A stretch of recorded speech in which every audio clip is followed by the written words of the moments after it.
You done fell right down that rabbit hole, so reality is questionable. Try, but you just can't let it go. These two right here put on the show. It's paranormal overload with southern hospitality. Haunted murder, mayhem, tip while discussing immortality.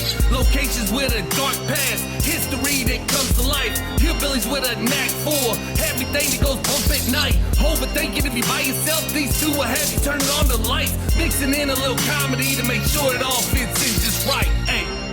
Welcome to Hillbilly Horror Stories.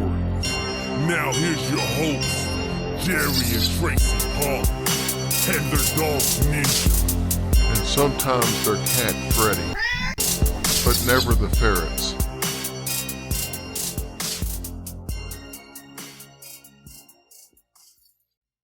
Hey, this is Tommy Chong. Right now you're listening to the Hillbilly Horror Stories. Ooh, gotta listen to them. Hey guys, welcome to episode 398 of Hillbilly Horror Stories. I'm Jerry. And I'm Tracy.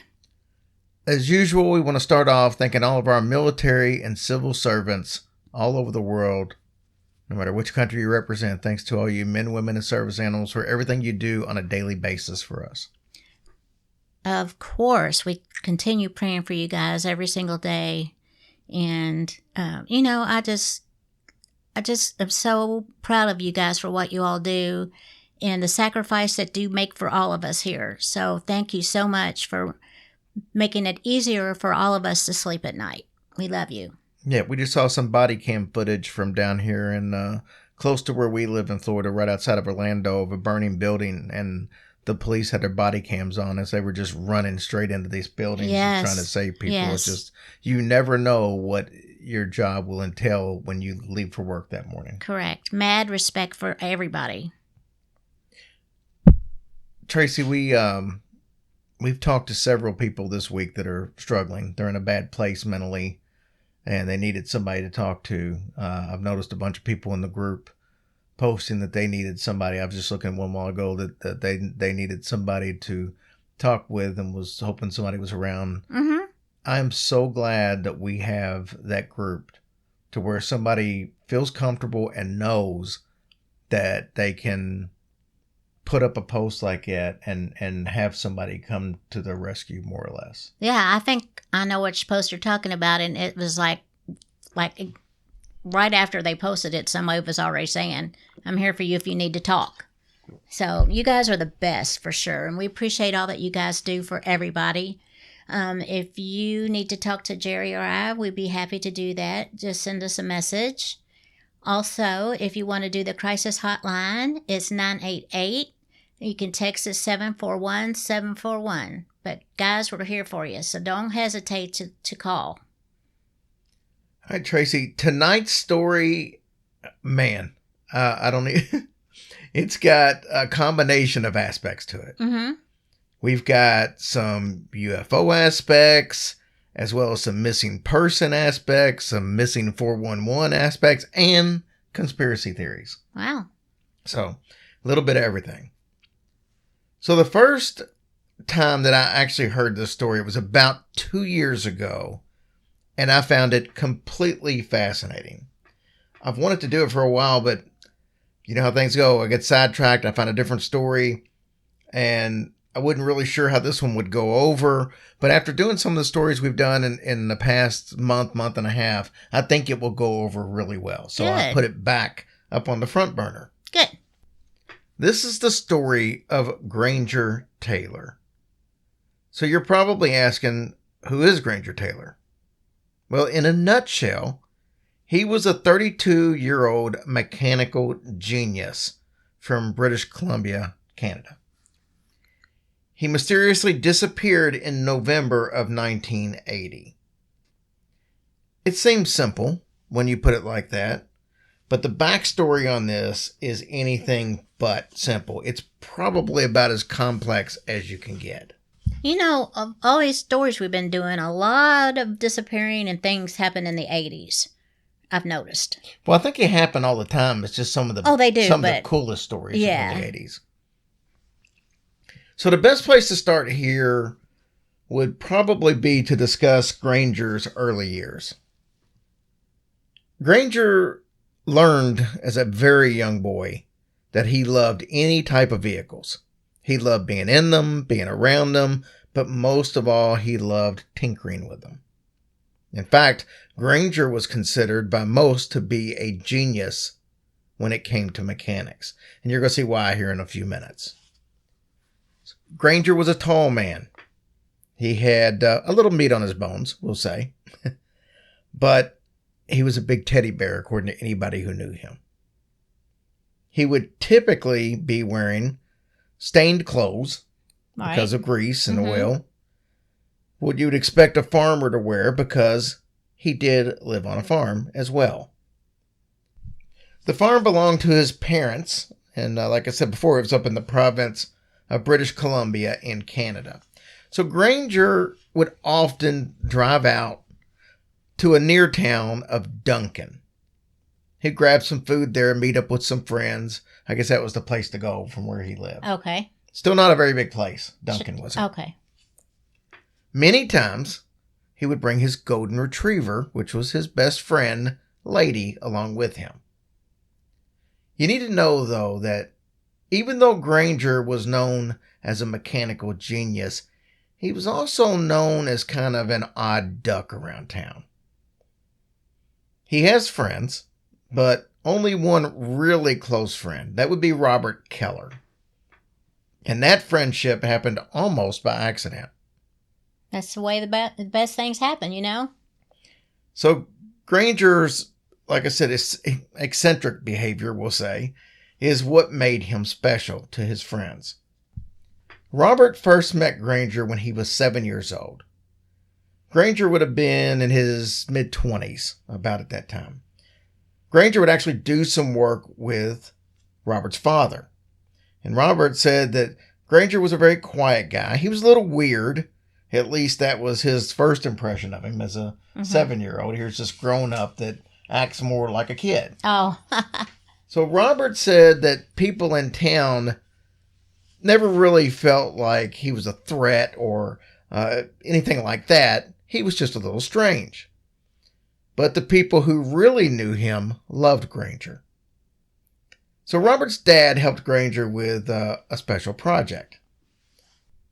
Granger had found an old, beat-up locomotive engine, basically in the woods on the mountain up near where he lived. Oh, just sitting out in the field, huh? Yes, just sitting out. I don't know how it got there or what the story is behind it, but he cleared out a lot of the trees and built track to get that locomotive to his property. He really wanted that thing, didn't he? He took it apart and reassembled it. He installed 300 feet of track on the farm, and Robert, as a young kid, said that that was the most awesome thing ever. Granger got this locomotive running, and he would drive them up the track and then put it in reverse and take them back down the track. So think about that. Yeah. You just find an old train and you figure out how to make it start working again. That's pretty genius. Actually, I believe it was a steam engine. Oh, no way. Did it have steam coming out after he made it work? I don't know.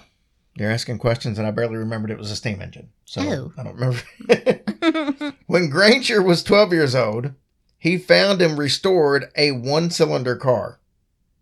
What? I didn't know there was such a thing. Well, in the early 80s, yeah, I guess they had smaller cars. There was 2-cylinder cars and 3-cylinder cars. Oh, I didn't know that. And I think that might have been more of a Canadian thing, maybe. Oh, really? I don't know that for a fact. So, at 17, he restored a bulldozer, which he would actually use to help all of his neighbors. That is so cool. At such a young age to be able to do that. I know, that's crazy. It gets better. He then restored a World War II Kitty Hawk airplane. What? It was then purchased and placed in front of a store right off the Vancouver Highway. Okay, so they used it at not a display. I guess a display. I mean, yeah, it was like, I think the guy paid $20,000 for it. Really? Back in 1980. So did it work, or he just did it for looks? I don't know if it actually ran. My guess is it probably didn't, but it also wouldn't surprise me if it did, considering the guy can fix bulldozers and no kidding locomotives and all that stuff. And remember the train, by the way. It would eventually go on display at the British Columbia Discovery Center. Oh, that's really awesome. So think about that. By the time he's like 20 years old, he's done restored a locomotive engine, restored a Kitty Hawk plane from World War II. At 12 years old, he's fixing a car. So there wasn't anything, he's kind of like Sling Blade when it comes to anything that had a motor in it. Granger had 7 brothers and sisters, but he was closest to his sister named Gay. She said that the two spent several long summers together just swimming and listening to music. Oh, that's really nice. With all this said, one thing that Granger was more fascinated with than vehicles was space. Yeah, remember, this is about the time when Star Wars had come out and had been out for a couple of years. Star Trek was starting to get big around this time. So in pop culture, science fiction and UFO stories and all that, they'd been around since the 40s, obviously, but they were really big right after Star Wars came out. Granger then took 2 of those old, huge satellite dishes. You know what I'm talking about? Like people put in their yard, but looks like the ones at the TV stations. Mm-hmm. He took 2 of those, welded them together, and actually made his own flying saucer. Now, before you get too excited, this wasn't designed to go into space or fly or anything. So he put, he put one on top of the other he actually had one on the bottom, and he had one on the top, but then he had some more metal in between to make it taller. Oh. So like a round piece of metal that both pieces would sit on. So, did he make him taller, you think, because he's tall and he wanted to be able to get in it? Or Hold on a second. That's actually exactly what he did. He had it set up in there. He had like a couch. He had a little wooden fireplace in there. Oh. So, yeah, he could go in there and just sit and think. That was his thing. He was going to go up there and just sit and think. He is like a cool dude, man. Oh, he wanted to know how spaceships worked. He wanted to know how they were able to, because he was a big believer, obviously, in UFOs. So it was like, there's no doubt that there's UFOs. Now he wanted to know how their ships work. Because it's the next step up, I guess, from everything that he's done. So Granger was fascinated with space and spaceships, how they, were generated and operated. And all of his friends and family knew of his obsession, I guess we'll say, with this thing, especially Robert. So Granger would tell Robert that if we were one of billions of planets, then that meant that there were millions of planets that had life on it. So why not believe in UFOs and extraterrestrials? I bet he wanted to go to each and every planet. He just felt that the odds that we were the only ones in the universe was ludicrous. You waiting for the rapper to show up? Yeah. So I mentioned that Robert and Granger's friendship was almost by accident. Even though the two had known each other, knew who each other were, basically, they weren't friends until one fateful day when Granger stopped by the house to see Robert's dad. You see, Robert stayed in trouble, and he decided he was going to drop out of school in the 8th grade. On this day, of course, is when Granger comes by. He's visiting his dad, and he looks at Robert after finding out the news and said, I dropped out of school at that same age too. No kidding. Robert's dad said, yeah, but you're a freaking genius. And this guy here, and he points to Robert, and he said he's far, far from being a genius. So Granger, thanks, Dad. Granger looks at Robert, and he said, well, what are you doing during the daytime? And Robert said, just kind of hanging out in the streets. And Granger said, well, why don't you hang out with me instead? I'll pick you up at 8 a.m. Well, there you go. So every morning, he went by and picked Robert up at 8 a.m. to have him come work with him. Granger made it his personal mission to get Robert on track for a good life. Good for him. He would get him up at 8 a.m. every morning with a new project to kind of start on. Everything from picking up scrap metal to revamping vehicles. And one of the projects was to paint Granger's truck. It was a blue Datsun, and they painted it Pepto-Bismol pink. All right. Not something most guys would do in the 1980s. Yeah, that is kind of a weird choice. But that was Granger. So Robert's relationship with Granger would go on for about 3 years. Robert said that if Granger hadn't mentored him, that he would probably be in jail or dead by the time he reached 15 years old. Not only was he a mentor, he was his best friend. And this is where the story takes a turn. Uh-oh. Robert and Granger are pulling a wing off of that plane, Okay. that they were putting together. And Granger says, I had a dream last night. And Robert kind of laughs and he says, oh yeah? What was it about? Granger said, no, seriously. Someone came to me and told me that they need me.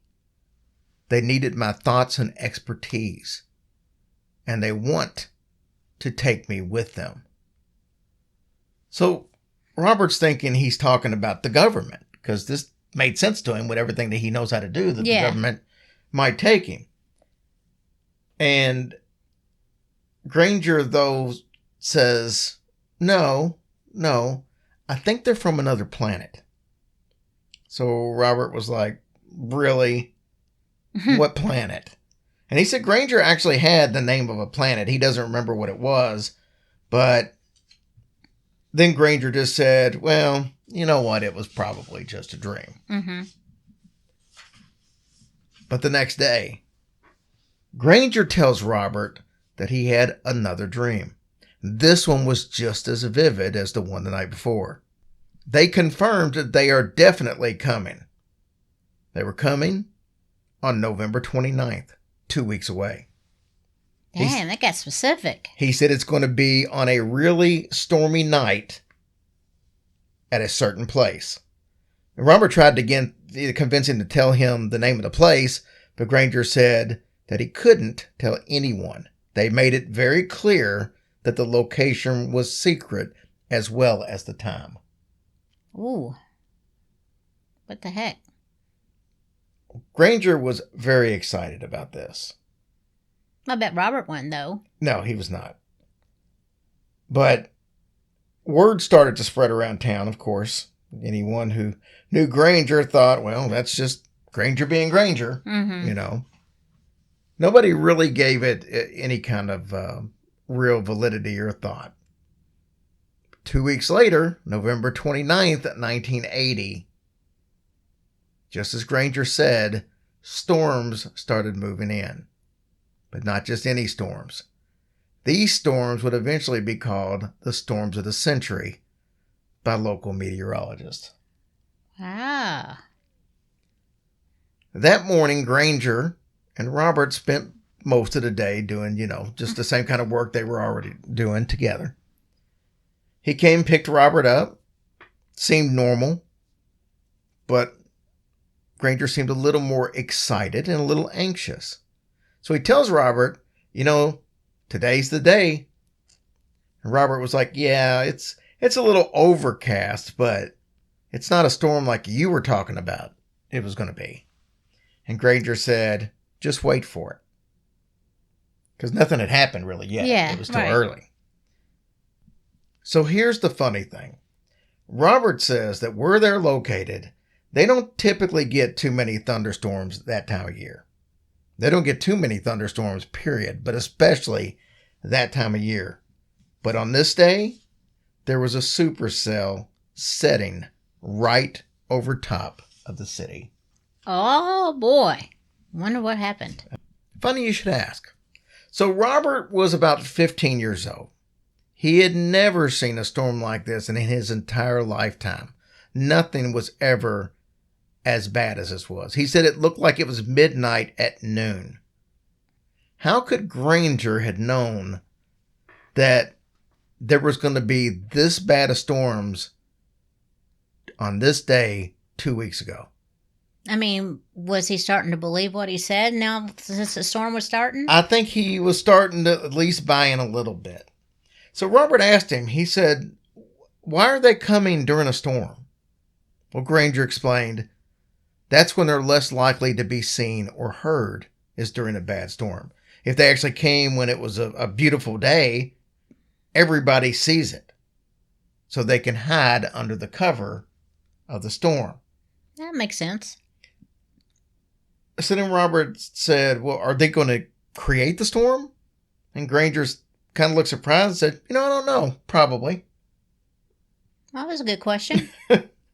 So on this day, Robert only got to spend part of the day with Granger. He dropped Robert off, and then Granger goes home and he writes a note and a will for his family. What? He taped the letter on the bedroom door for his stepfather to see. He then went into the living room where his stepfather was, and he interrupted his TV watching to say, you know what? I really admire you. I've looked up to you, and I want to thank you for being a really good role model. And he was like, well, that was random. Granger's mom was actually on a vacation to Hawaii at this time. Oh, didn't want to take the hubby along, huh? I don't know what the deal was. Here's what the note said. Dear mother and father, I have gone away to walk on board an alien spaceship. As recurring dreams assured a 42-month interstellar voyage to explore the vast universe. I am leaving behind all of my possessions to you, as I will no longer require the use of any. Please use the instructions in my will as a guide to help. So in his will, he left his dog to his parents, but he also did a few other things that stood out. First of all, he crossed out the words death and deceased, and he replaced them with departured and departed.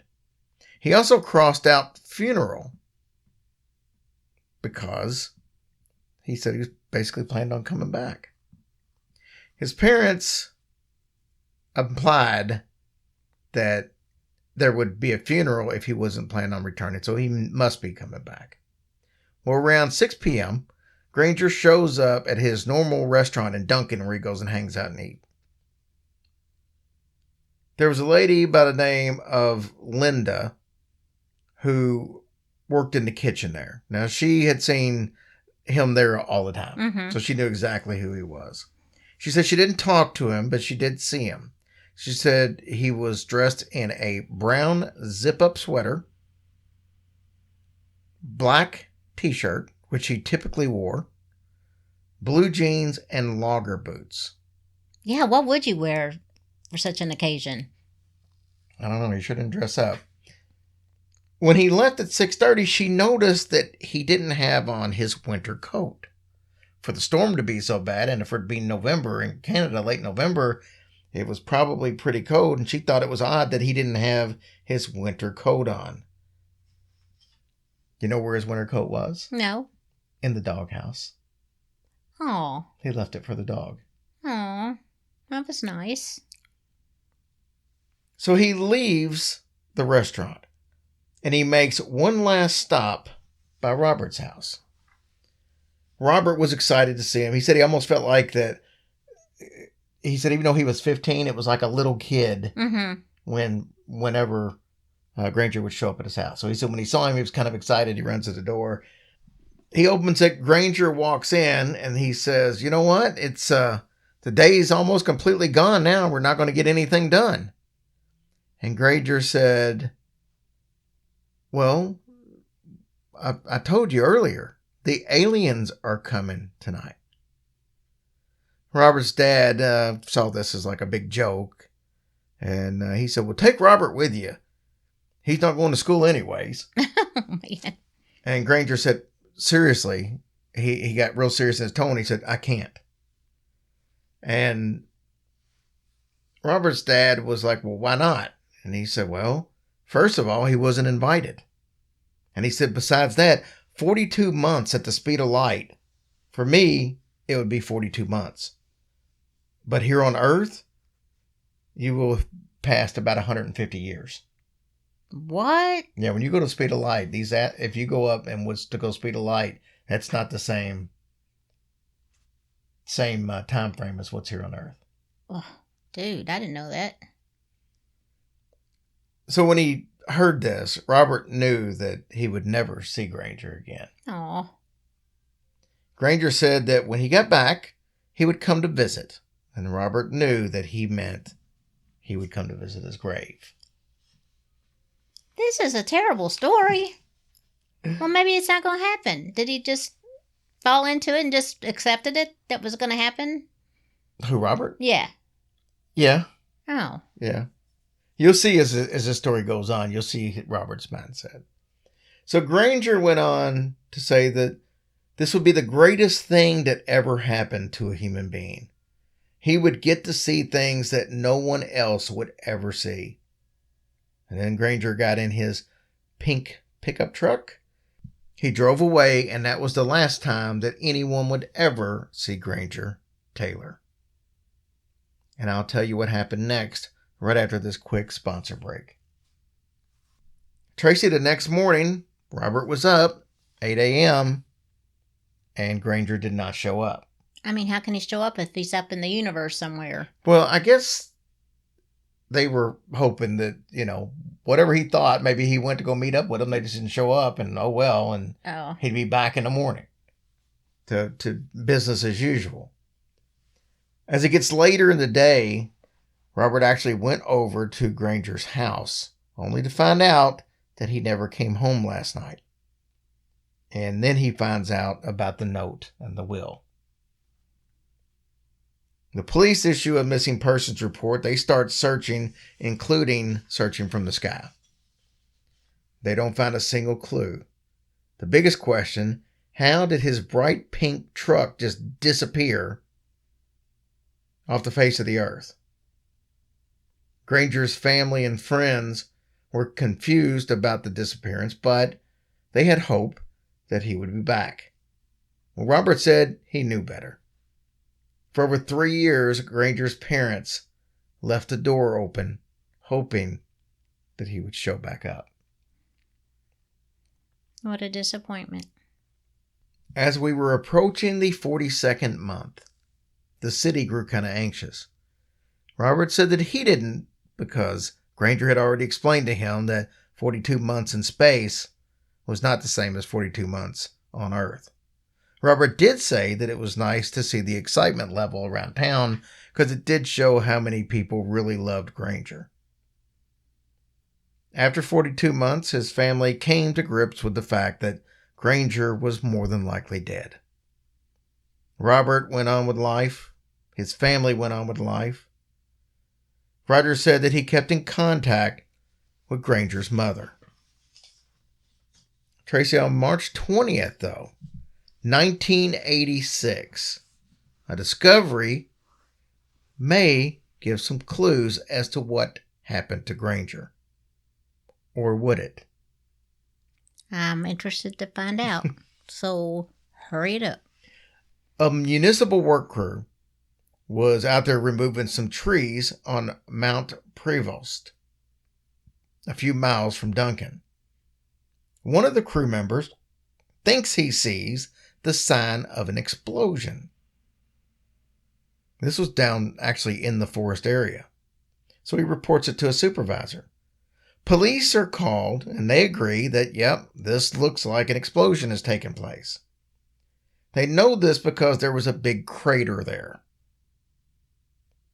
They said that there were remnants of a blue truck and a piece that actually had the VIN number was embedded into a tree some 60 feet in the air.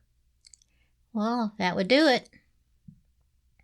So they knew by the VIN number that this was Granger's truck. But Tracy, what color was Granger's truck? Pink. Right. What color truck did they say they found? Blue. Corporal Chris Manco of the Royal Canadian Mounted Police confirmed that the truck belonged to Granger Taylor. He said that it was fortunate that the site was even found when it was found, because it was in the middle of nowhere, and basically if this had been years later, the vegetation would have grown up over everything and you would have never known that there was anything going on there. He said someone driving by would have never known that the accident even happened. It would have looked just like any other part of nature. Tyler Hooper is a journalist, and he's investigated this story for years. He said that the blast site was like 200 feet and spread to 600 feet. For those keeping track at home, 600 feet is 2 football fields. I mean, but how... Think about that. Think about how big that is. Yeah, but that's why it's like, I can't believe nobody saw that. I mean, I know it's in the middle of nowhere, but still, that's pretty big. Well, supposedly some of the debris from the truck, like I said, was 60 feet in the trees. Some human remains were also found. And get this, a piece of sweater that was confirmed by the family to be Granger's sweater. But Robert Keller says that he talked to Granger's mom, and she says, and I quote, she nor anyone in the family were ever asked to ID his sweater. In fact, she was told that it was probably Granger, and they were closing the case. Oh, I don't see how they can do that. Well, I mean, I guess if they have the VIN number and stuff like that, I reckon, but... So let's look at a few other things. The crater, for example. Granger was known to carry dynamite in his truck. Wow. He used it on the farm for like getting rid of stumps and stuff like that. Right. But most experts say that if the dynamite had been in the back of the pickup truck, it would have blown more outward than downward, because an explosion will take the path of least resistance. So why would there be such a big crater if there was dynamite in the back of his truck? Also, how did a piece of wool sweater last 6 years in the elements in the Pacific Northwest? That's right. That's right. I mean, I guess it was a UFO that probably picked him up and then spit him out. So we'll get into more of that. So we've already mentioned the truck color. And yes, there were bone fragments, but this was before DNA testing. Oh, that's right. Right before, but, you can't really do much about it. The coroner's inquest said that Granger died from accidental death from an explosion. So the case was closed. But friends and family members don't think that Granger's truck or the bones were found on top of that mountain. Robert said that Granger never owned a blue Datsun truck. He said it was pink, but the original color was somewhat brown. When they painted it, it was like a brown. Oh.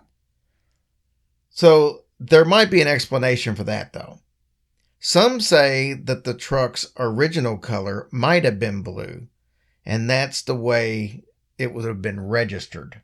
Okay. So if they did find a VIN number, it would have said blue if that was the original color. Not necessarily the color it was when they painted it pink. That might have been painted it under a different color before that. I mean, so did they have the whole VIN number? How did that not disintegrate? Well, they had the little plates and stuff. I guess the part of... Well, all that's going to really come into play here. You're going to see. Okay. But as far as like an explosion that bad would probably take any paint left off of the truck. Well, that's what I'm saying. So you would have to go by what it said it was registered as. Uh-huh. So that might be why they didn't know it was pink, because there probably wasn't any paint left on the truck. Well, that's why I was asking about the VIN number, but because, I mean, Well, they found, I've seen some pictures of some of the stuff that they say they found. They found like an engine block and stuff like that. But the bones that they found were actually 2 pieces of arm bone. And one of them was broken. They said probably from the blast. So I know what you're probably thinking. Why don't they just test the bones today? Yes, I was going to ask that. Remember when I said that the Royal Canadian Mounted Police were on top of this? Mm-hmm. Well, they typically don't make mistakes. Well, in this case, they made a few. For example, they lost the bone fragments. Oh, okay. So even when they destroy evidence because it's no longer needed, they still know where it went and what happened to it. It was either trashed or it was burnt. But that wasn't the case here. It was completely lost or misplaced. So if they found what they say they found, where are they? So the next question is, did he have enough dynamite to even cause that kind of an explosion? Robert says that Granger only had 1 box of dynamite, and he had used some of that already. And he also said that the day that Granger went over to talk to his mother, that he looked around the property. They were trying to figure out, what the hell was going on. And he distinctly remembers the box of dynamite still being in the barn. Uh-oh. Not in his truck. Not in his truck. But even if it was in his truck, it would only been 1 box. That wouldn't have caused the explosion that they're saying it would have caused. Mm-hmm. Police seem to think that it was an accidental explosion. But journalist Tyler Hooper, we talked about him earlier, said that this would be completely out of character for Granger. He was practically an expert with dynamite. Oh, well, I mean. Plus, remember, it was pouring down rain. It was the middle of a major thunderstorm. Oh, heck yeah. How's that going to survive? I don't know how you would light it and all that stuff. Right. I mean, I'm sure there's a way to keep it dry to be able to do it. It's probably not that complicated. But I also do know that when dynamite gets wet, it becomes unstable. So who knows? Maybe that had something to do with it. So what would his plan have been? What was the whole point of going up there? To blow up his truck and walk down the mountain? I mean, that doesn't make any sense. So, is he going to take all the dynamite up to the mountain and, or it would seem like an intentional act? Why? Why would you do that? That will always be a lingering question to friends and family. There are definitely some conspiracy theories here. Like, for example, if you found what you say you found, like I said earlier, Mm-hmm. Where is it? How did the sweater... Why is Granger's mom saying nobody in the family was ever asked to identify the sweater, but police say they did? Why are the bone fragments missing? Mm-hmm. And where's the VIN number and stuff that you say you found? Where are the parts of the truck? Nobody really has answers to this stuff to be able to verify. If you've got the VIN number, where is it? And as far as other conspiracy theories, there's been everything from aliens abducting him up on that mountain, like he said was going to do, that he possibly ran away to South America, or he was being silenced by the government. Why would he go to South America? Good question, Tracy. Well, thank you. Some people say that he was a drug mule. Robert said he had heard several different theories, and the most common is that the government needed his abilities and insight, so they just took him. I mean, it's kind of what they did with German scientist Werner von Braun after for Project Paperclip after World War II, so he was working for the Nazis, and they said, you know what, we can use this, so we'll just take you over here. So it's not been unprecedented that the government just takes somebody they think they need. But Granger wasn't one to lie. So if it was the government, they feel like he probably would have told somebody and not made up the UFO story. Robert also said that a few years prior to this, Granger had discussed moving to Colombia in South America. He did have some friends down there, believe it or not. And I think this is where all the drug mule talk originated from. So Robert said that there was a lot of money to be made down in Colombia, at least according to Granger. Mm-hmm. And back then, the border laws were a lot less lax. He said that even without a passport, Granger could have just driven right across the U.S. border and gotten onto a flight just by saying, hey, I'm from Canada. And they would let you do that as far as just crossing the border. He said so. So nobody just didn't check? Well, All I you had think, to do I was think say they it? just said that they didn't care. If you lived in Canada and was going to U.S. back and forth, it'd be like driving across from Kentucky to Indiana. Oh, you know what I okay. mean? Uh-huh. So I don't know if that's the fact or not, but that's what he said. But he said you didn't even need a passport back then. So it was pretty easy to cross the border. So who knows what happened to Granger Taylor? Supposedly they found body fragments, but there's no way to test it. And Well, they couldn't anyway if they lost it. that's what I'm saying. There's no way to test it because there's no body fragments that they can find. There's no proof that the wool sweater was actually there, and they got the color of the truck wrong. And so everything about that is suspicious. So the real question is, did he go with the aliens like he said he was going to? Or was he just having some mental episodes and hearing things and thinking that that's what he was hearing because that's what he wanted so bad? Maybe he just kind of willed it to be. Right. And he heard what he wanted to hear. I just can't imagine, though, he knew he had dynamite in the back of his truck. I can't believe he wanted to blow himself up. I mean, unless in his, like you said, he might not have told everything. He might have been told, quote unquote, by the aliens that that's how you get there. You got to kill yourself and, you get rid of your body here on Earth and we'll take your soul or energy or whatever. And that's how you got to make it work. And if he was having mental issues and that's what he believed, then. Well, there's no fun in that. No. So I don't know. I'm completely oblivious as to what it is. I kind of want to lean toward that was his body in his truck there. Mm-hmm. Because I don't know why 6 years later the police would want to lie about that. Right. Well, I mean, what did they have to gain by it? It'd be different if it was like a year later and they're trying to get answers and they got pressure put on. This is 6 years later. I mean, I'm sure people have forgotten. And those people from the municipal crew, they stumbled across something. Yeah, I just don't understand how that crater was so big. There's just it is a lot of funny. I mean, it would be considered big enough for be a UFO, wouldn't you think? Yeah. Like at least the base of it. I mean, who's to say a UFO didn't come down and grab him and then shoot a beam down there and blow all that up? Well, they could probably do more damage with a beam. They could have. Maybe that was, no, you said it was a human arm though, right?